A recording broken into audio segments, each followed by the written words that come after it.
Welcome to our podcast. We are Singularity The Podcast.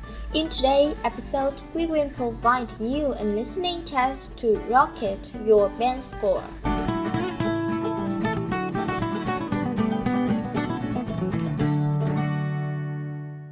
Cambridge English, IELTS 11, Test 4, Section 2.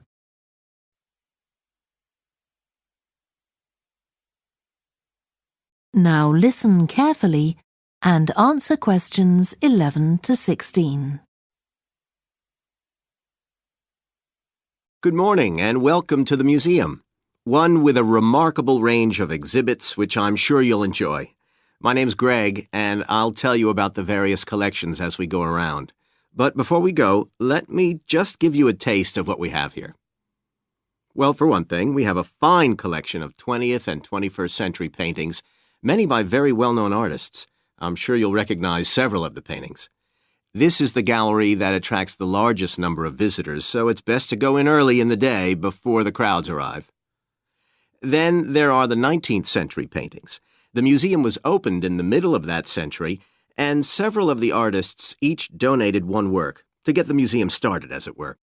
So they're of special interest to us. We feel closer to them than to other works. The Sculpture Gallery has a number of fine exhibits, but I'm afraid it's currently closed for refurbishment. You'll need to come back next year to see it properly, but a number of the sculptures have been moved to other parts of the museum. Around the World is a temporary exhibition. You've probably seen something about it on TV or in the newspapers. It's created a great deal of interest because it presents objects from every continent and many countries and provides information about their social context, why they were made, who for, and so on. Then there's the collection of coins. This is what you might call a focused specialist collection because all the coins come from this country and were produced between 2,000 and 1,000 years ago. And many of them were discovered by ordinary people digging their gardens and donated to the museum. All our porcelain and glass was left to the museum by its founder when he died in 1878, and in the terms of his will, we're not allowed to add anything to that collection. He believed it was perfect in itself, and we don't see any reason to disagree. Before you hear the rest of the talk, you have some time to look at questions 17 to 20.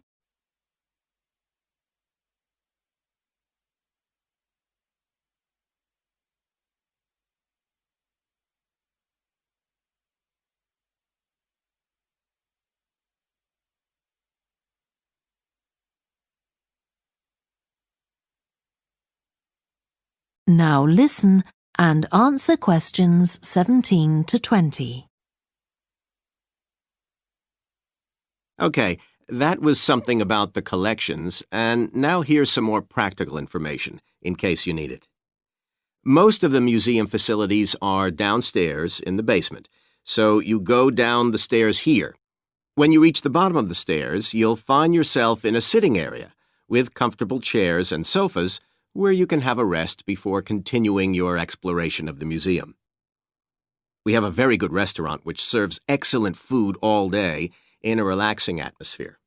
To reach it, when you get to the bottom of the stairs, go straight ahead to the far side of the sitting area, then turn right into the corridor.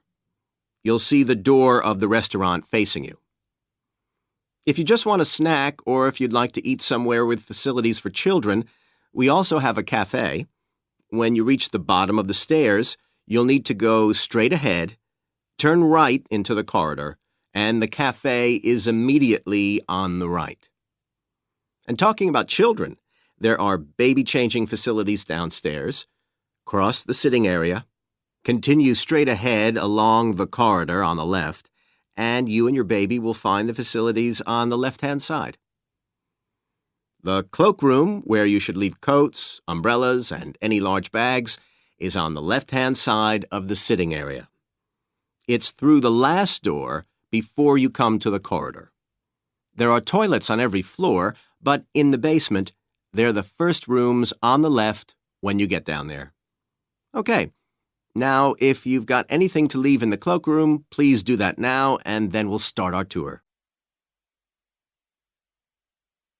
That is the end of section 2. You now have half a minute to check your answers.